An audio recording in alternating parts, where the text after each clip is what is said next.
explain better some of the things I've been talking about to some of my Bujinkan friends. A lot of people have mistakenly thought that I am anti-Bujinkan, which is not true.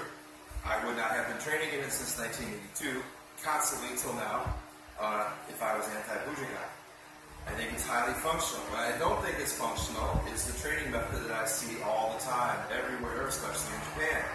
So what we're going to do is we're going to talk about a different art, Kali, Eskrima, or Arnis. They have two basic types of training methods. One's called the Abecedario, which basically means ABCs or alphabet. And the other one's called Contra e Contra, or Sembrata, sometimes in lineage.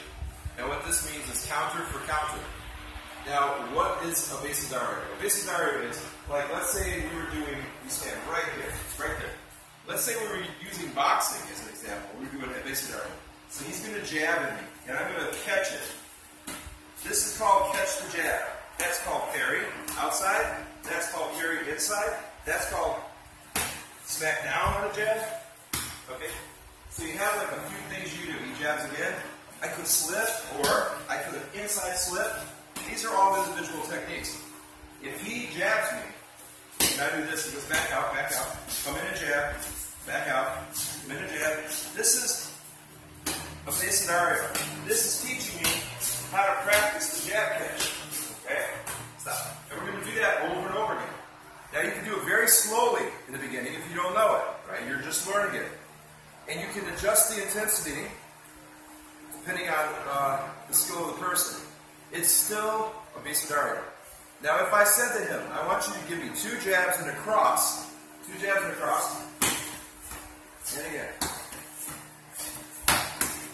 So I'm practicing, back up. I'm going to practice catching the jab, let's say shoulder roll.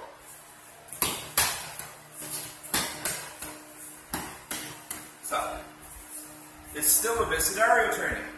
If I say jab, cross, leg kick, stop. Still a Abecedario. Because I am defining what he's doing to me. I'm saying, do this to me. 1 punch, 2 punches, 3 punches, it don't matter. It's set up. And it's necessary. It's a required first step. And as a matter of fact, you go back to it the rest of your life in training. It's how you polish your techniques.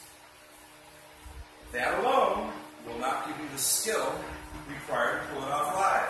To pull something off live, you need timing, tactile sensitivity, visual sensitivity, or visual acuity. You need all these things, stamina, the ability to generate force, which Bujinkan people, I'm not talking about muscular straining. I've seen somebody make a video about some arts talk about muscle tension and stuff. I don't know what arts this guy's looking at, but any art I've ever studied, they'll talk about tightening your muscles. So we're not talking about muscular tension. We're talking about the ability to produce force. If you can't hurt the person with a punch or a kick, and you kick them and punch them, you're in la-la land.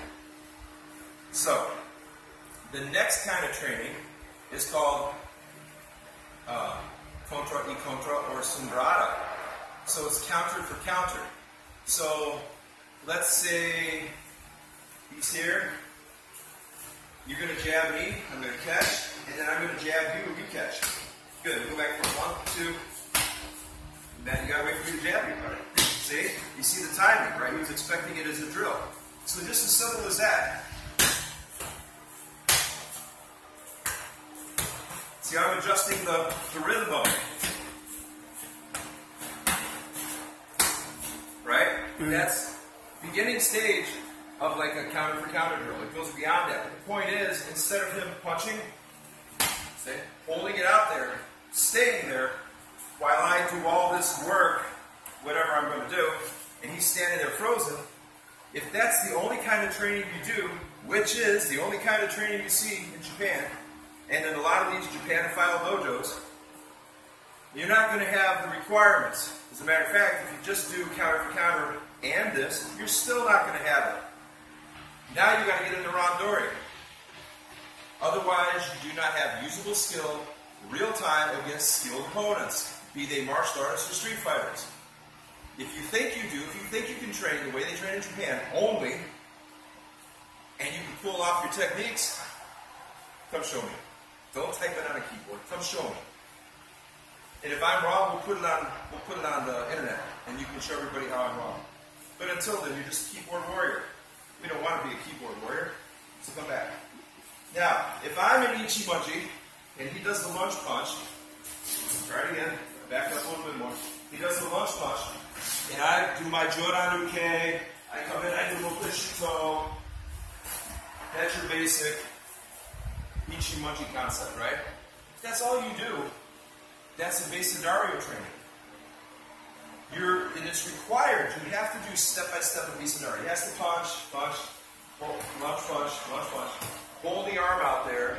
Allow me to get my angles right. Allow me to get all that stuff right. You have to do it, yes. But you got to move past it. You got to go for counter. So, for example, what if you punch me? The lunge punch, always lunge punch. Boom, right? I start to go in for the emote shito, but he hits me with the other hand. You have to be able to pick it up. So there's a little bit of counter for counter. He doesn't tell me what he's going to do. That's the next step. Then the next step after that is, he punches me. I come here, he punches me with the other hand. But then, as I go in to do whatever I'm going to do, he counters me again. So I have to pick up the technique and keep going from there. This is the beginning of counter for counter training. You need that in your progression or you won't get usable skill. Does that make sense? What I see though all the time is stuff like this. Right hand punch. You step to the side. He's just staying there. You break his balance. You do your technique. Roll on your nose so your arm will break. Okay. And they do stuff. You practice it a couple times and they go, okay, next. Step aside, you say, well, what if? What if I go this way now? And I do this. Practice that a few times. And then you do something else. And you say, well, what if this? And what if that? And all you have is 100 what ifs. And you can't do any of them under pressure. That is not the way to train to get skill. So if you train like that, you need a reality check. You really need to ask yourself some questions. And if you see people training like that, they have Asian eyes. Just because they have Asian eyes doesn't mean they know what they're talking about or that they're any good. So I know that's going to piss off a lot of people, and I don't really care. I care about trying to help people get better at the art. People put Bujinkan martial arts videos all over the internet, and they laugh at them. People who train for real. People who do wrestling, grappling, kickboxing, karate, taekwondo, who actually spar, they laugh at the Bujinkan. Because they see all this fanciful crap that everybody does. If you like to dress up in historical garb and reenact things that you don't even know what they look like, you're told that they look like that, we don't have no record that they look like that, but if that's what you want to do on your Sundays and Thursdays, that's fine. But if you do that and you think that you're gaining usable skill, that's the problem I have. So to repeat that, if you want to LARP, and you want to do cosplay, and you're no interest in fighting, I'm okay with that. I don't care. It's not even on my radar. My radar is people who want to be able to use this for real, who do that. Because it's not going to help them get what they want. Does that make sense?